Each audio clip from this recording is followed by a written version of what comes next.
Charlotte Perkins Gilman was a feminist writer and lecturer during the 1900s, known for her peculiar short stories and poems. Her radical views of equality were way ahead of her time, yet she got exceptional publicity for being a feminist of her time, making most of her income from inspirational lectures. While today we call her a feminist, she preferred to be called a humanist, striving for the correct balance of equality between men and women and riddling of the patriarchal society. She believed that money was power, and because men were the stereotypical workers, women relied on them financially, putting them in a vulnerable position.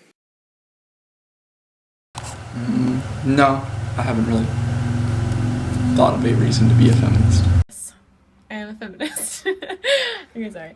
I'm a feminist because I believe that we are people, that we all are the same species, and we deserve the same rights, equality. Everyone deserves to be looked at for their abilities rather than their physique. Yeah, and gender, same thing, I guess.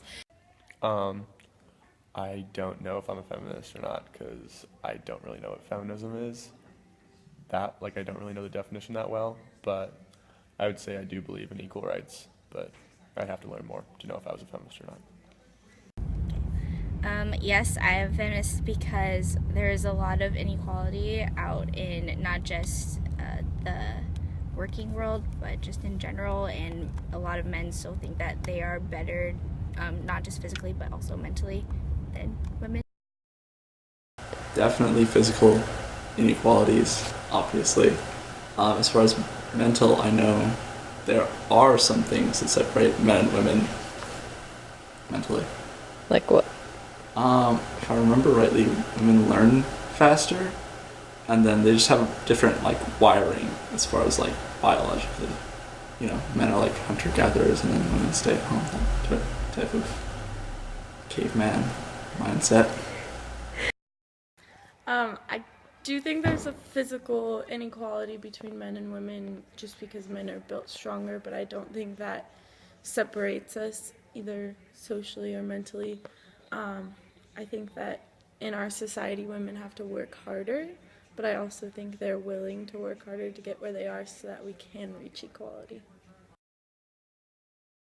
Feminism, I think it was looked at as an extremist view, maybe, that whenever women were kind of looked down upon, it was seen as some weird radical movement, maybe.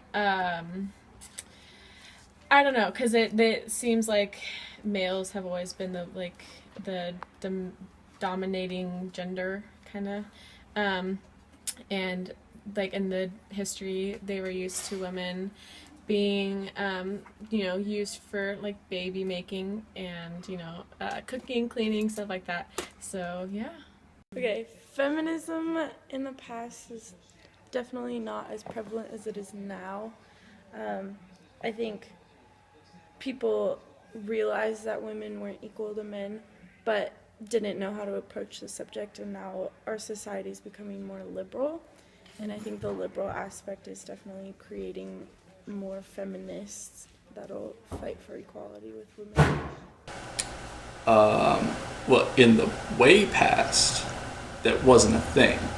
What was it? It was the 1920s or something like that when feminism got its first wave, or was that the second wave of feminism? I can't remember.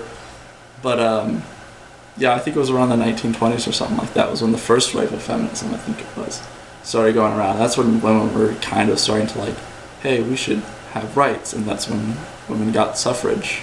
So people started noticing that stuff really recently, if you think about it. Charlotte Perkins Gilman's views of feminism were highly reflected in her works. As she said, "There is no female mind. The brain is not an organ of sex. As well we speak of a female liver."